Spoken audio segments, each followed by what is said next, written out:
адамзаттын жан дүйнөсүндө табиатты коргоп туруучу керемет бар. Бул жаңы доордо ушу пенде сыпаттан периштелик сыпатка өтпөсө, анда табиатта жер титирөө, өрт, суу каптоо, сүргүн, кыргын, кырсык боло берет делет.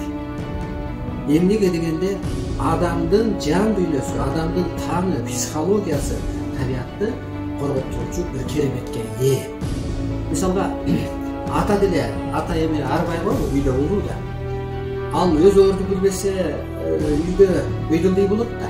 Ошо сыяктуу адам да азыр ичине бир жан кийип, анын жан дүйнөсү өспөсө, табиат ушундай бир кордук көрсөтөт. Ошондуктан урматтуу журттар, табиаттын кырсыгы токтош үчүн биринчиден ушу жан дүйнөсү өсүш керек, адам өзүн тааныш керек, арбайды тааныш керек.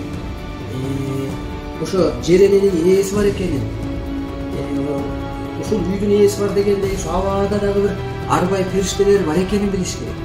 Ошондо гана экология, от суу таш аба, арбай, мээрим төксө, анан элде гүлдөй болот, көкүрөктө бир тынчтык болот.